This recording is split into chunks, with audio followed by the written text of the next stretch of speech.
quando chegou a hora de sair de Babilônia, muitos não quiseram. Por quê? Porque haviam prosperado. Você que me assiste em casa, você está vivendo no meio de uma confusão religiosa?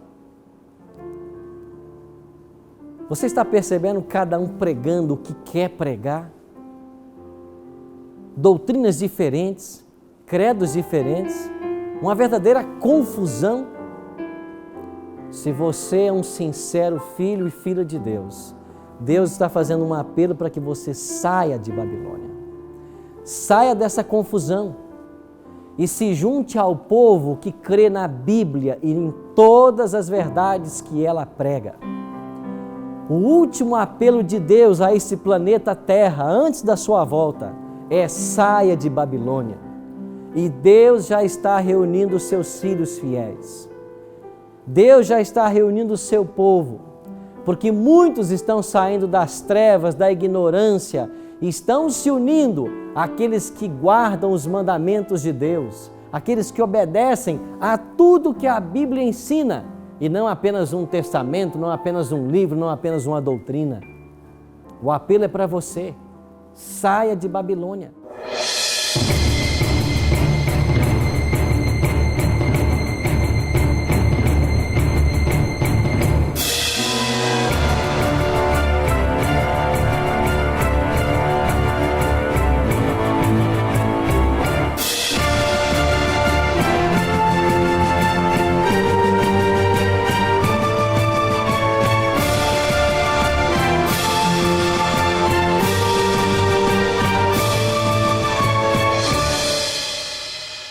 Olá, amigos da Novo Tempo, sejam bem-vindos mais uma vez ao seu programa Bíblia Fácil.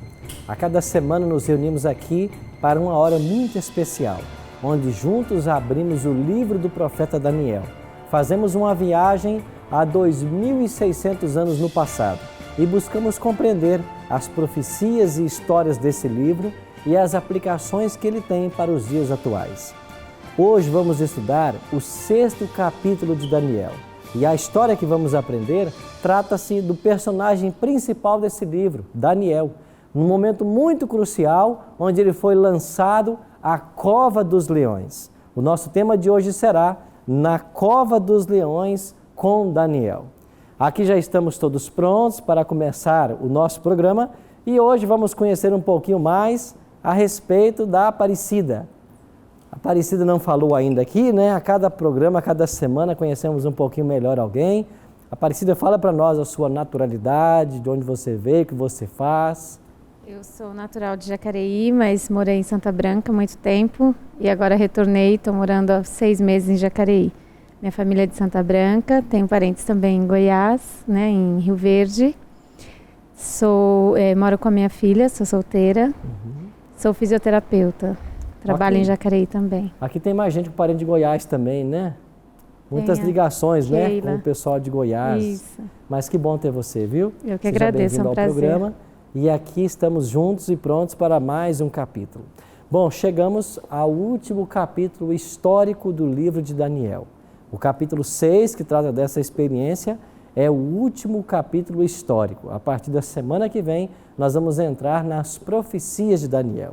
E deixa eu aproveitar, você que está nos assistindo em casa, se você deseja receber o nosso guia de estudo, ele é inteiramente grátis. Esse guia de estudo, Bíblia Fácil Daniel, contém 16 temas que estamos abordando aqui no programa e ele pode ser enviado para a sua casa através dos correios gratuitamente. Basta você ligar no 0 operadora 12 21 27 3121 ou acessar o nosso site novotempo.com/Bíblia Fácil.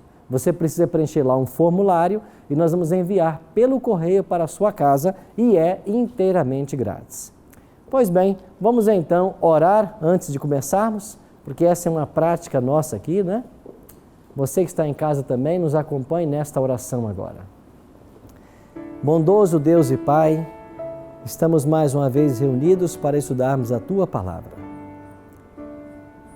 Que o Teu Espírito Santo possa nos orientar mais uma vez e que as lições que aprendemos desse livro sejam aplicadas à nossa vida espiritual.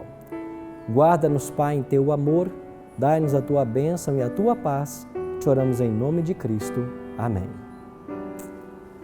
Pois bem, chegamos a um dos temas mais extraordinários do livro. Vamos contar então a história de Daniel na cova dos leões. História essa conhecida por tantas crianças, né? As crianças se apaixonam por essa história em ver como o Deus de Daniel pode livrar. Na semana passada, vocês lembram que nós estudamos a respeito da queda de Babilônia, no capítulo 5, e nós aprendemos no capítulo 5 de que Babilônia perdeu o seu poder para a Medo-Pérsia. E quando a Medo-Pérsia derrubou Babilônia, Ciro era o grande nome. Mas eu falei semana passada também de que houve uma coalizão entre o Império Medo e o Persa. Ciro liderava de um lado e Dario por outro. Quando Ciro assume o controle da Babilônia, o primeiro a reinar não é Ciro, mas é Dario, quem vai reinar por 2 ou 3 anos. Nesse período que Dario está reinando, é que acontecem os incidentes do capítulo 6. Então, olha o que diz o capítulo 6, logo no início do capítulo.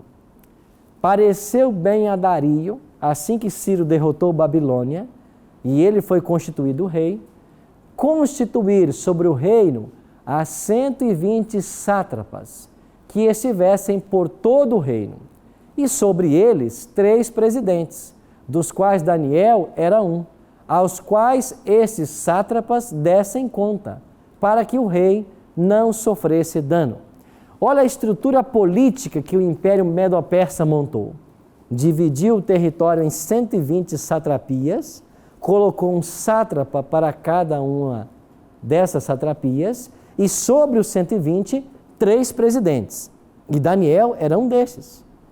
Daniel era um homem tão fiel e tão admirado que o costume de um império, quando dominava o outro, era certamente depor todo mundo que fosse leal ao império caído.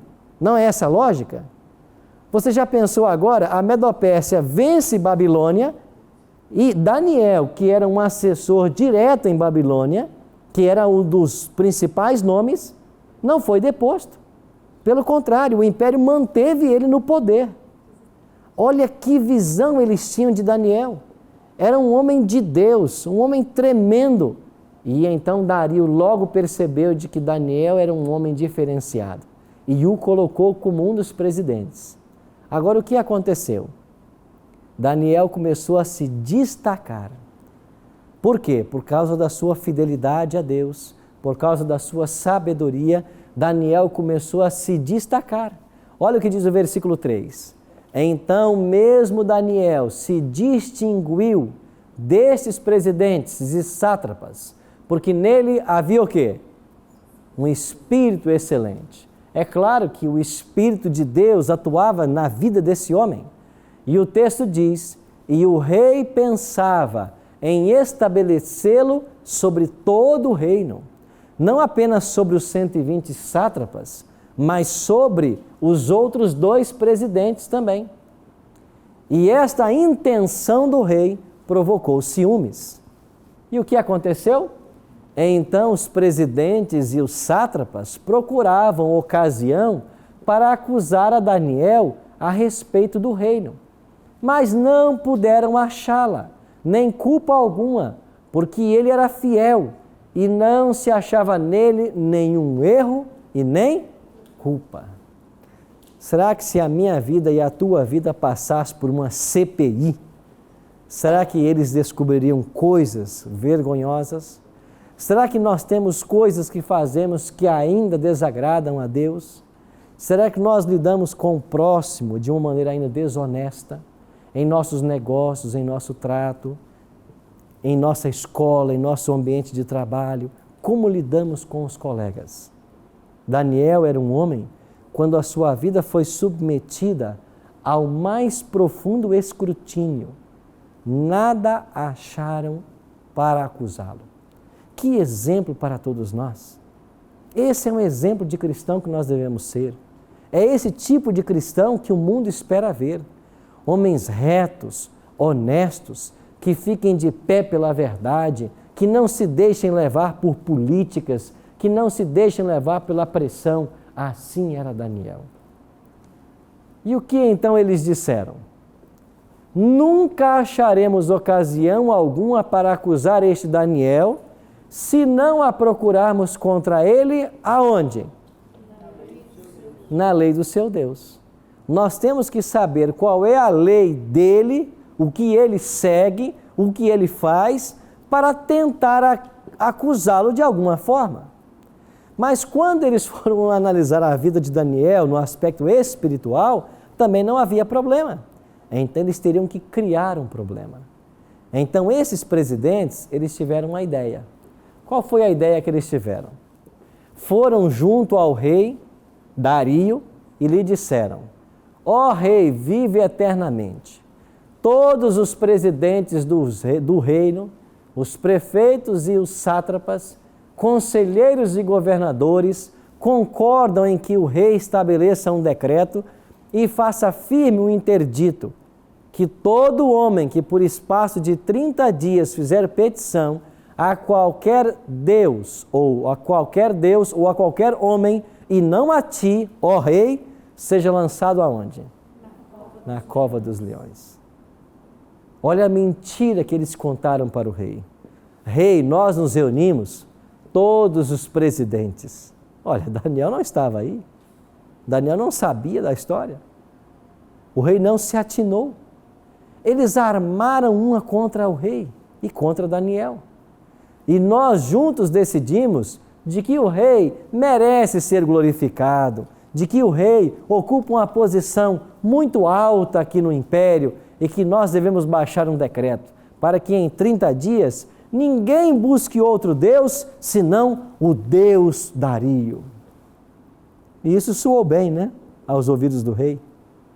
Ele se sentiu lisonjeado com o decreto. E quando ele ouviu a proposta, ele não pensou em outras consequências que isso poderia trazer. E o que ele fez? Ele assinou o decreto. Então, quando o decreto foi assinado, por um espaço de 30 dias, ninguém poderia fazer orações a outros deuses. Daniel 6:10, o que diz a Bíblia aí? Daniel, pois, quando soube que a escritura estava assinada, entrou em sua casa e em cima no seu quarto, onde havia janelas abertas para o lado de Jerusalém, 3 vezes por dia se punha de joelhos e orava, e dava graças diante do seu Deus, como costumava fazer. Qual era o hábito de Daniel? Orar 3 vezes ao dia. Aqui está um exemplo para mim e para você. A oração, ela aprofunda relacionamentos, não só com o próximo, com o cônjuge, com os filhos. A oração nos aproxima de Deus. Alguém disse de que a oração deve ser a respiração da alma. Assim como nós respiramos o dia inteiro, ininterruptamente, deveria ser também a nossa oração. A nossa vida deveria ser uma vida de oração. É claro que Daniel orava em todo o tempo, mas ele tinha 3 momentos em especial, onde ele fazia uma oração especial. E você percebe que o texto diz de que ele ia na sua janela, na direção de Jerusalém, e ele fazia as suas orações? Esse é um costume judaico. E por que eles faziam assim? Porque lá em Jerusalém estava outrora o templo. Nesse momento aqui, o santuário estava destruído. Mas todos os judeus, quando longe de casa, na hora do sacrifício no santuário, que era às 9 da manhã e às 3 da tarde, porque lá no santuário, lá no templo, haviam 2 sacrifícios contínuos, como nós chamamos, 9 da manhã e 3 da tarde. Nessa hora, os judeus que estavam longe do santuário, que não podiam levar até lá a sua oferta, eles oravam com o rosto voltado para o santuário. Para quê? Para que aquela oferta que lá estivesse sendo oferecida beneficiasse também a eles, que estavam distantes. Então, no sistema do santuário em Israel, quando alguém pecava, levava um animal até o santuário para morrer, para obter o perdão dos seus pecados. Mas Todos os dias, independentes dessas ofertas que eram trazidas ao santuário, morria um cordeiro 9 da manhã e um cordeiro 3 da tarde. E esses cordeiros eram mortos especificamente para duas categorias de pessoas. Para os judeus que estavam distantes, que era o caso de Daniel, que não podia sacrificar lá, e para os pobres, que não tinham animais para oferecer. Porque imagine você uma pessoa pobre, todo dia ele peca e todo dia trazer um animal para matar. Então, essa oferta do contínuo, guarde bem essa palavra, porque nós vamos precisar dela depois em Daniel. Esse sacrifício contínuo, 9 da manhã e 3 da tarde, pensava em duas classes, os judeus distantes e os pobres. Daniel não abandonou o seu costume por causa do decreto, ele continuou a orar. Agora eu pergunto para vocês, não poderia Daniel então ter pelo menos fechado a janela na hora da oração? Não podia ter ele orado lá no ambiente do seu quarto, da sua casa, onde ele não fosse visto, para que ele não incorresse no decreto? Não. Sabe por que não? Porque Daniel não queria mudar a sua rotina e esses sátrapas e presidentes acharem que o decreto que eles haviam estimulado o rei a assinar interferisse na vida espiritual dele. Ele não queria que eles nem pensassem que esse decreto, de alguma forma, interferiu na vida dele, na vida espiritual, no seu relacionamento com Deus. Daniel estava tão seguro da sua relação com Deus que ele não tinha nada a temer. Ele continuou com o seu hábito de orar 3 vezes ao dia. Bom, orando ele assim, os inimigos dele viram. E o que eles fizeram? Olha o verso 13. Então responderam e disseram ao rei: ó rei Dario, esse Daniel, que é dos exilados de Judá, não faz caso de ti, ó rei, nem do interdito que assinaste. Antes, 3 vezes por dia, ele faz o quê? A sua oração. Eles conseguiram tudo o que eles planejaram. E eles foram lá e denunciaram a Daniel. E o que o decreto dizia? Que este que quebrou o decreto, quebrou a lei, deveria ir parar na cova dos leões. Olha o próximo episódio. Tendo o rei ouvido estas coisas, ficou muito penalizado e determinou consigo mesmo livrar a Daniel e até ao pôr do sol se empenhou para salvá-lo. Dario já era um profundo admirador de Daniel. E quando eles trouxeram a notícia de que ele estava quebrando o decreto, foi aí que a ficha caiu. Foi aí que Dario entendeu a armação que eles haviam feito. Mas agora, ele faria o possível para livrar a Daniel. Mas sabe o que disseram os presidentes e sátrapas para o rei Dario? Dario, um decreto de um medo e persa não volta atrás.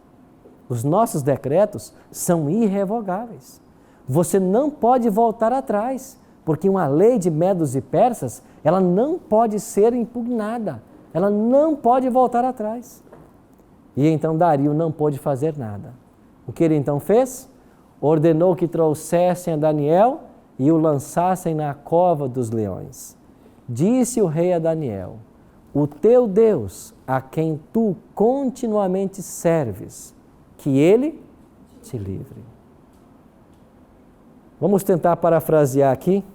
Daniel, sinto muito pelo que eles armaram. Eu não queria fazer isso com você. Eles me enganaram. E eu não posso fazer mais nada agora.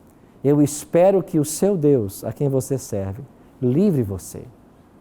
Eu espero sinceramente que você seja poupado. E o que fez o rei? Diz a palavra de Deus de que ele foi lançado, o rei mandou que ele lançassem Daniel à cova, e uma pedra foi trazida e posta sobre a boca da cova. Selou-a o rei com o seu próprio anel e com um dos seus grandes, para que nada se mudasse a respeito de Daniel. Pastor Alexandre? Pastor Arilton, nós vemos, voltando um pouco mais no início do capítulo ali, nós vemos que o rei Dario conhecia o Deus que Daniel servia. Aham. Sabia de quem era o Deus de qual Daniel servia e falava desse Deus.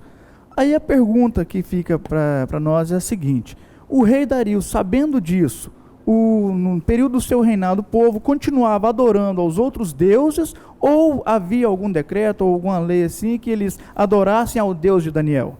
Antes desse decreto dos sátrapas, dos prefeitos ali, para prenderem Daniel. Esse evento teve acontecimento logo depois que a Medo-Pérsia derrotou a Babilônia. Então, quem sabe, o contato de Daniel com Ciro e com Dario estava apenas no seu início. É claro que eles começaram a conhecer o Deus de Daniel, mas os Medo-Persas, assim como os babilônicos, eram povos politeístas. E o reino continuou politeísta. Eles continuaram adorando os seus deuses, mas Deus esperava que a presença de Daniel influenciasse de alguma forma esses reis que agora chegaram ao poder. Mesmo porque nós vemos dentro das Escrituras Sagradas que o que moveu o rei Ciro a baixar esse decreto libertando Israel foi quando ele leu o que Isaías havia escrito sobre ele anos antes do nascimento dele, né? Exatamente. E quando chegarmos no capítulo 9, nós vamos ver essa história com detalhes. Porque Ciro assinou o decreto autorizando o povo a voltar para Jerusalém depois de uma conversa com Daniel e depois de um exame dos manuscritos de Jeremias. Mas isso veremos com detalhes no capítulo 9. O certo é que Daniel foi lançado à cova dos leões. Então o rei, diz a palavra, se dirigiu para o palácio, passou a noite em jejum e não deixou trazer à sua presença instrumentos de música e fugiu dele o sono. Olha a profunda tristeza que passou a possuir Dario. Ele lançou Daniel à cova, colocou uma pedra sobre a abertura da cova, selou com o seu selo e foi então para o palácio, triste. Ele não deixou que os instrumentos musicais chegassem até ele. E ele perdeu o sono, pensando no seu amigo Daniel. Ele, quem sabe, ficou ansioso para que a hora logo passasse. E quando o dia amanheceu, diz assim: pela manhã, ao romper do dia, levantou-se o rei e foi com pressa à cova dos leões. Chegando-se ele à cova, chamou por Daniel com voz triste e disse o rei a Daniel: Daniel, servo do Deus vivo, dar-se-ia o caso de que o teu Deus, a quem tu continuamente serves, tenha podido livrar-te dos leões? O rei fez essa pergunta e lá dentro da cova ele tinha esperança de ouvir alguma voz. E ele pensava: será que alguém vai me responder? Ou será que os leões estão alimentados? O que aconteceu? Eu fui enganado e eu coloquei um homem justo numa situação certamente de morte, porque a morte era certa. Mas mais uma vez o rei repete: será, Daniel, que o Deus a quem continuamente você serve? Viram que essa é a segunda vez que ele diz isso? Você serve continuamente a esse Deus, você é fiel a Ele. Será que esse Deus vai recompensar a sua fidelidade? E ele agora espera então ouvir lá da cova uma voz, dando a entender de que Deus o havia livrado. Nós iremos para um breve intervalo e assim que voltarmos, iremos ver o fechamento dessa história e quais as lições espirituais para os dias atuais.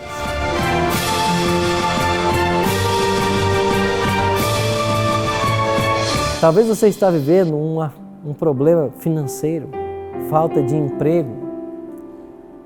Talvez o seu problema é com o cônjuge. O casamento não vai bem, você está à beira de um divórcio. Talvez o problema seja com os filhos. Você não está sabendo como lidar com esses adolescentes. Parece que a família vai desabar a qualquer momento. Eu não sei o problema que você está vivendo, mas eu sei de uma coisa. O Deus de Daniel está aí do seu lado agora. E Ele vai estar com você no momento mais difícil da sua vida. Ele vai estar ao seu lado. Ele vai te ajudar a superar essa prova. De que nós precisamos? confiar nele. Não importa o tamanho do problema que você está vivendo, se você confiar em Deus, a história vai terminar bem, porque com Deus, o final sempre será feliz.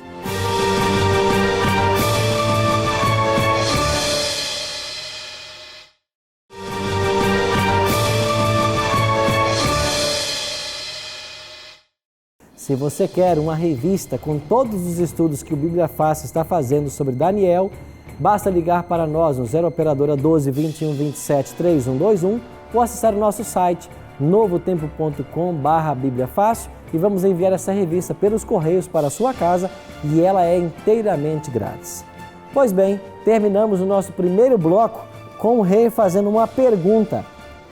Logo cedo, ele correu até a cova dos leões e ele fez uma pergunta: será, Daniel, que o teu Deus, a quem tu continuamente serves, livrou você das bocas dos leões? E então, para a alegria dele, ele ouviu uma voz que dizia: ó rei, vive eternamente. O meu Deus enviou o seu anjo e fechou a boca aos leões, para que não me fizesse dano, porque foi achada em mim inocência diante dele. Também contra ti, ó rei, não cometi o quê? Delito algum. Eu gosto muito desse verso. Imagine a alegria do rei quando ele ouviu a voz do seu amigo. Daniel está vivo. O Deus dele, de fato, é um Deus que liberta. E eu gosto da frase de Daniel: ó rei, eu não pequei contra o meu Deus. E o que ele fez? Ele enviou o seu anjo. Daniel só disse aqui que ele enviou o seu anjo. Mas eu queria que você guardasse isso aqui. Porque no livro de Daniel, um anjo especial vem para conversar com ele, para cuidar dele. E Daniel vai dizer quem é esse anjo. Ele se chama Gabriel. Esse anjo Gabriel, pelo que entendemos da Bíblia, é o anjo mais poderoso que há no céu. E esse Gabriel, ele passa a vir em Babilônia para cuidar de Daniel e para ajudar Daniel a preparar o livro que hoje nós temos em mãos. Esse anjo Gabriel, ele só vem à Terra quando existe um conflito direto entre o bem e o mal. E nós vamos ver que no livro de Daniel, o grande conflito entre o bem e o mal está demonstrado. Entre o Deus verdadeiro e os deuses pagãos.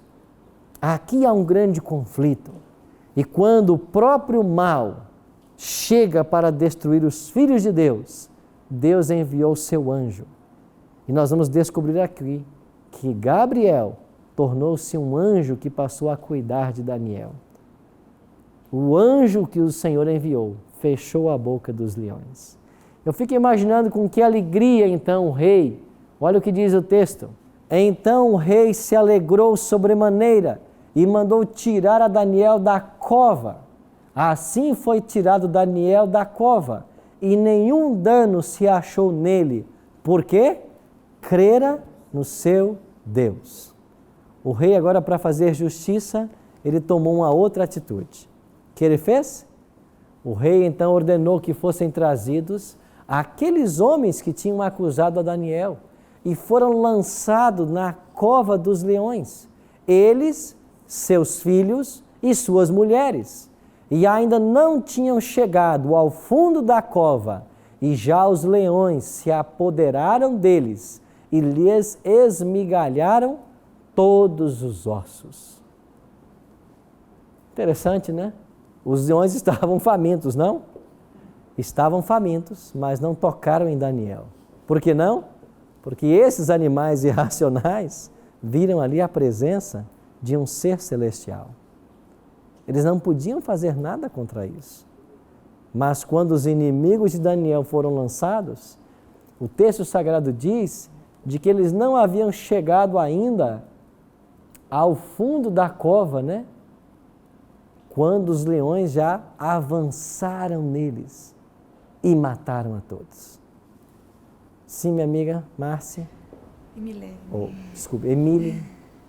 Então, pastor, eu queria saber por que foram lançados os seus filhos e suas mulheres também. Por que eles pagaram pelo erro, no caso deles, né? Essa é uma pergunta boa, né? Muito interessante. Se eles cometeram um crime, por que as esposas e os filhos pagaram? Você lembra de algum texto no Antigo Testamento, quando Deus manda o povo de Israel ir pelejar contra alguma nação, e Deus dá uma clara orientação: matem a todos os homens, a todas as mulheres, a todas as crianças e a todos os animais? Isso aconteceu mais de uma vez no Antigo Testamento. Por que Deus mandava matar a todos? Por que agora morreram também as mulheres e os filhos? Existe uma expressão hebraica para essa ação divina. Quando Deus decreta isso, eles chamam de herem. Quando Deus decreta herem, é para que todos morram. E Deus só dá esse decreto quando Ele sabe de que os envolvidos na situação não têm esperança alguma mais de salvação. O que nós entendemos desse texto é que quando Deus ordenou, ou nesse caso, quando Deus ordenava de que todos na guerra deveriam morrer, é porque as pessoas envolvidas já haviam ultrapassado o limite da paciência divina. Nesse caso aqui, foi o rei quem ordenou. E o rei ordenou por quê? Porque o rei pensava: nós vamos nos vingar desses que tentaram afligir a Daniel. E para que eles saibam do erro que eles cometeram, para que a vingança seja plena, não vamos apenas matá-los, vamos matar também todas as famílias. Essa foi uma atitude de Dario. Então, ele que ordenou que as famílias fossem mortas. Para que não ficasse nenhuma raiz. Certamente. Porque veja que eles haviam feito um levante contra Daniel, mas enganado o rei. O rei ia querer ter agora alguém no seu reino, próximo a ele, que teve o esposo morto. O que poderiam essas famílias fazer no decorrer do tempo com o próprio rei? Então, era costume nos tempos bíblicos, quando um rei assumia o trono, ele matava todos os parentes do rei anterior. Isso aconteceu, por exemplo, quando Davi chegou ao trono. Lembra você em Davi, quando ele chega ao trono, ele faz uma pergunta no palácio dele: sobrou alguém da casa de Saul a quem eu possa fazer algum benefício? Por quê? Porque todos haviam sido mortos. De fato havia sobrado um, né? Mefibosete, uma linda história. O certo é de que todos deveriam morrer. Dario seguia esse costume. Ele não queria que ninguém no reino pudesse amanhã ou depois provocar um levante contra o seu poder. Antes que eles chegassem ao fundo da cova, todos foram despedaçados e mortos. E o que fez o rei agora? O rei baixou um outro decreto. Olha o que diz os versos 26 e 27. Daniel 6, 26 e 27.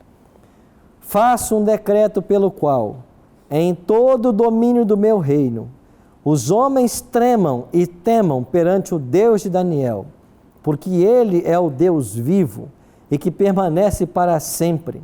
O seu reino não será destruído e o seu domínio não terá fim. Ele livra e salva e faz sinais e maravilhas no céu e na terra. Foi ele quem livrou a Daniel do poder dos leões. Um novo decreto. E agora esse decreto, expedido por esse rei medo-persa, ele exalta ao Deus do céu e o declara que ele é o Deus vivo e que permanece para sempre e que o seu reino não será destruído. Interessante, né? Quando Dario usa aqui as palavras, o reino do Deus de Daniel não será destruído, parece-nos que ele está ecoando as palavras do capítulo 2, de que passariam os reinos, mas o reino de Cristo seria estabelecido e esse reino é que seria eterno. Parece-nos que ele já sabe da história e ele tem consciência de que Deus finalmente vai estabelecer o seu reino e esse reino será eterno. Você imagina a influência de Daniel no Império Medo-Persa agora? Primeiro, Daniel teve uma influência tremenda em Babilônia. Como vimos no capítulo 4, finalmente levou à conversão do rei da Babilônia, Nabucodonosor. E o último ato de sua vida foi baixar um decreto exaltando o Deus de Daniel. Agora começa um novo poder, mas aí está Daniel. E logo nessa história, nos primeiros anos de poder da Medo-Pérsia, nós vemos aí Daniel sendo severamente provado. Mas Deus foi fiel a Daniel. E agora esse Dario ficou profundamente impressionado com o livramento que Deus dera a Daniel. O que isso quer ensinar para mim e para você? Quais as lições espirituais que nós podemos tirar dessa história? Quando termina o capítulo 6, o versículo 28, que é o último verso, diz assim: Daniel, pois, prosperou no reinado de Dario e no reinado de Ciro, o persa. Eu disse para vocês de que Ciro e Dario, eles se uniram. Ciro era persa, Dario era medo. Os dois eram parentes. Alguns historiadores dizem de que Dario era tio de Ciro. E eles uniram os dois impérios, derrotaram Babilônia.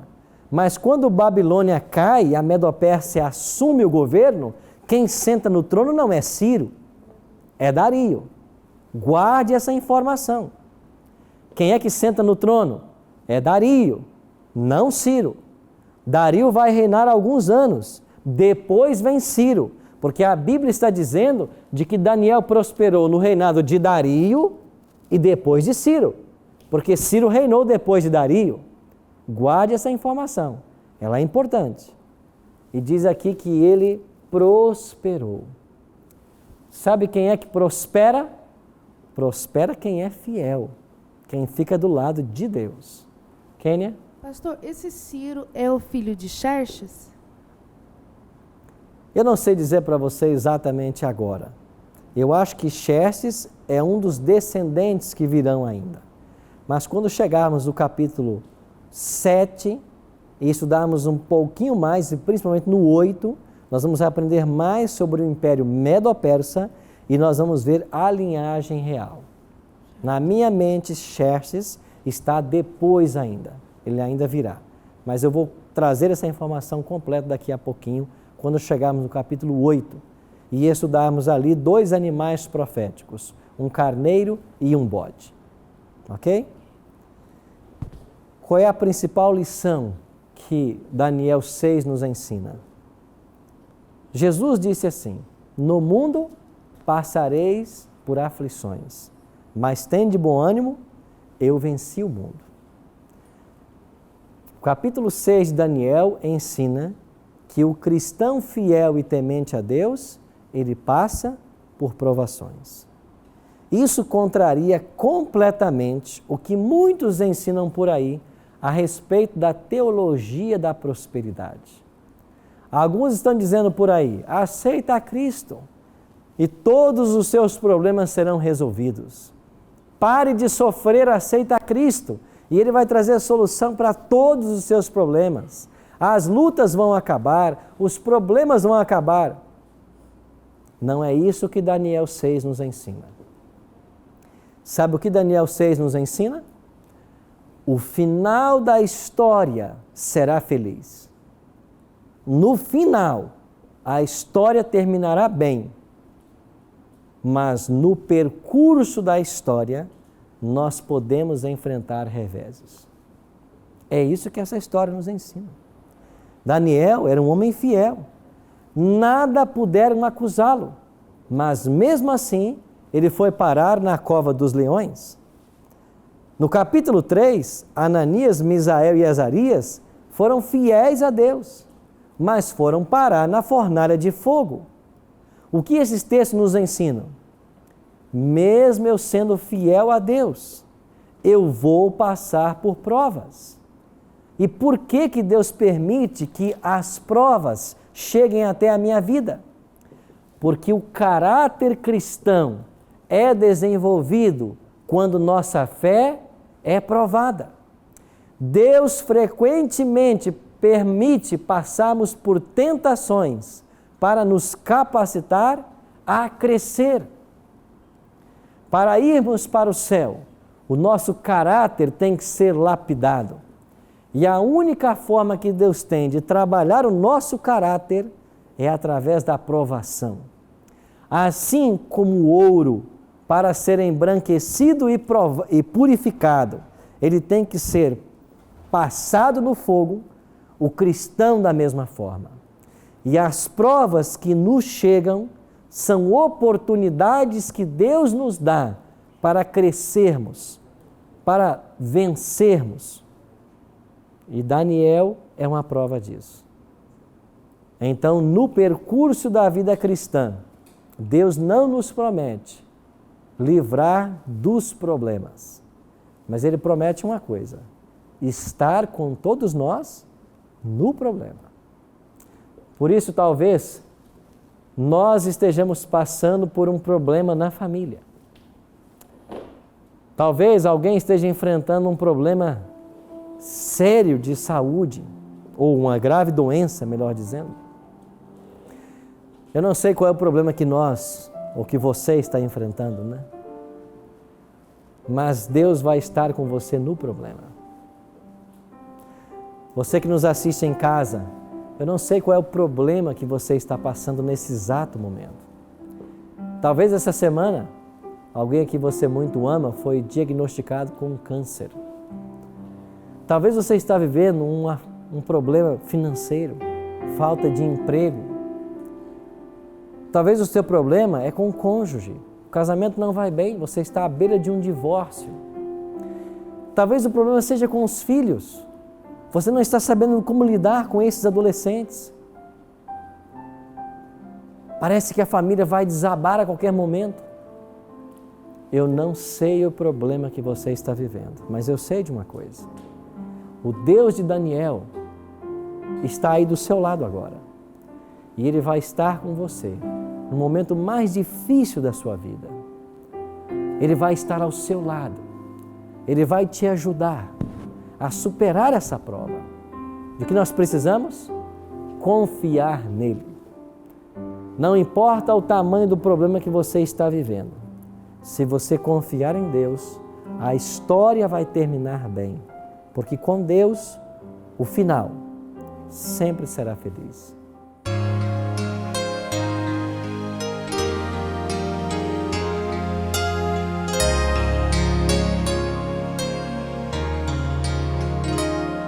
Deus vem provar a todos nós com fogo abrasador.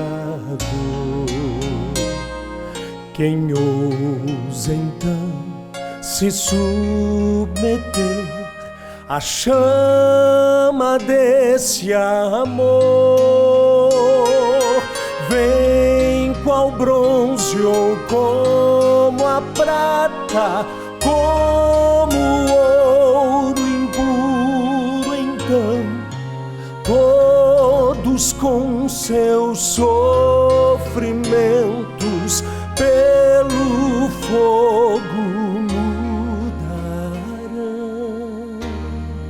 Fogo refinador é tudo que eu almejo aqui.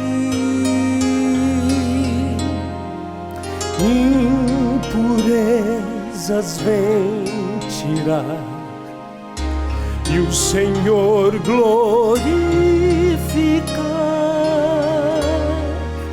Vem consumir meu ser, refina e me faz melhor.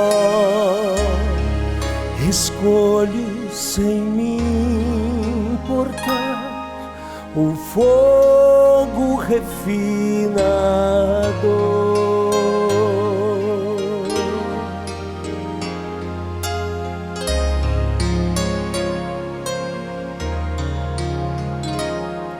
Aprendo agora a confiar no toque especial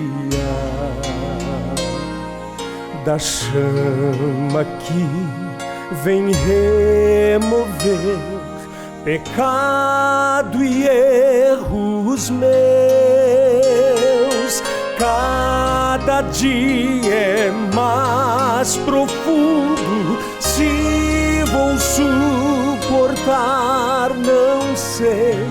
mas de Cristo vem a força, me sustenta até o fim. Fogo refinador é tudo que eu almejo aqui.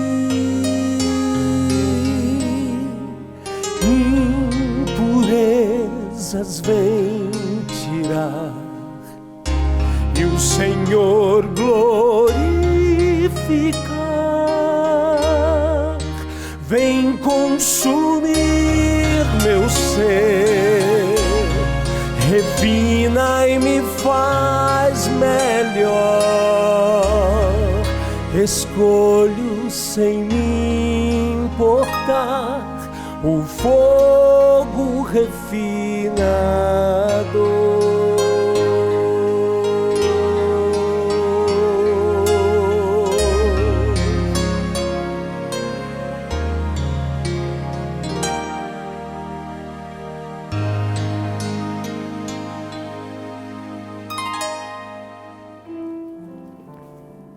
Talvez você esteja passando por um momento muito dramático da sua vida.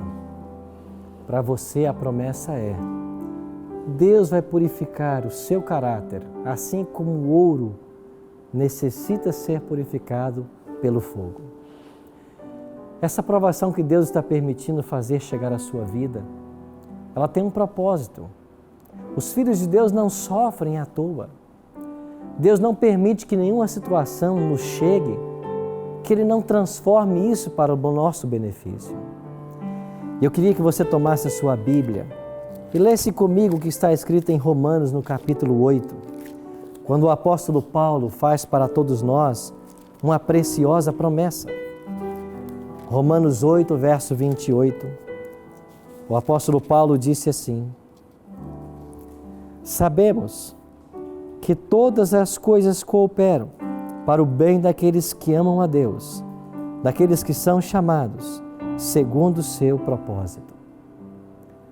Todas as coisas cooperam para o bem dos que amam a Deus. Se você talvez está deitado num leito agora, aproveite e olhe para o céu. Deus colocou você nessa cama porque Ele tem um propósito para a sua vida. Talvez se você não parasse aí onde você está agora, você nunca teria tirado tempo para pensar nele. Você não teria se apercebido que Ele existe, que Ele tem um plano para você. Talvez você esteja passando por um momento agora em que na família há problemas, mas tudo que Deus está permitindo tem um propósito. O propósito é, Ele quer purificar você. Porque para entrarmos nos céus, o nosso caráter tem que ser purificado. E Deus só pode fazê-lo mediante a aprovação. Não diga que quando você for provado, Deus não está comigo.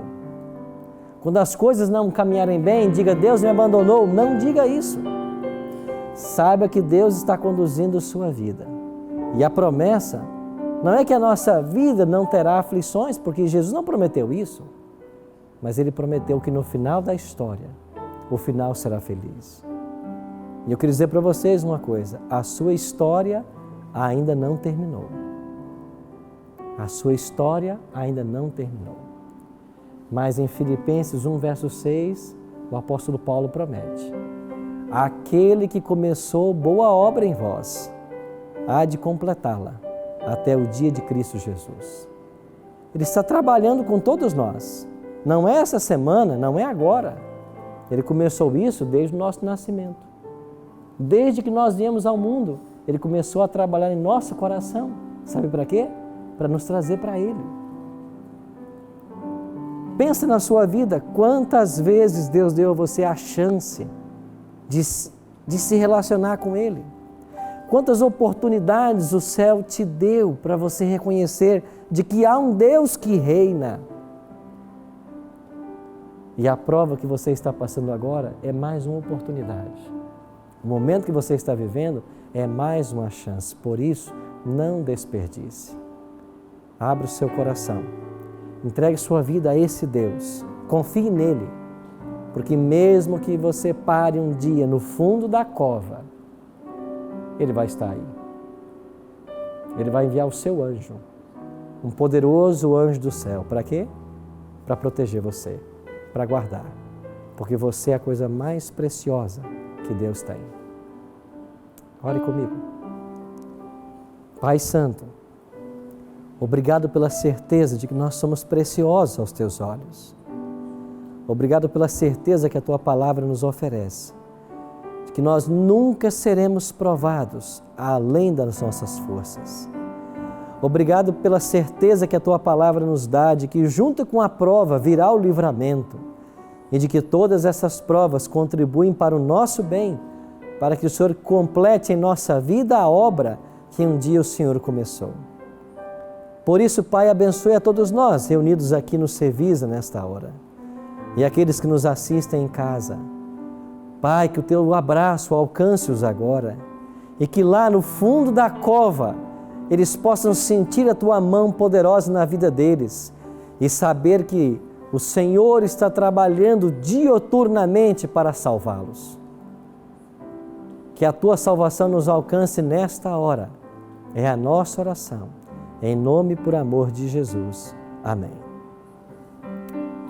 Obrigado, amigo, pela sua companhia no programa de hoje. Na semana que vem, separe mais uma hora para estarmos juntos no Bíblia Fácil. A partir de semana que vem, entraremos no capítulo 7 de Daniel e vamos viajar pelas profecias e vamos buscar na história o cumprimento da profecia. E você vai se surpreender com as revelações que esse livro guarda para você. Eu te espero na próxima semana.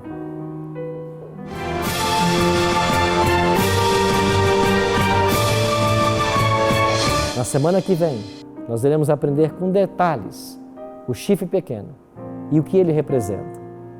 Por ora, assim como Deus controla a história das nações, Ele deseja controlar a sua vida. O mesmo cuidado que Deus teve com Daniel, de revelar a ele tudo o que ele precisava saber, Deus terá com você e vai lhe revelar tudo o que você precisa saber.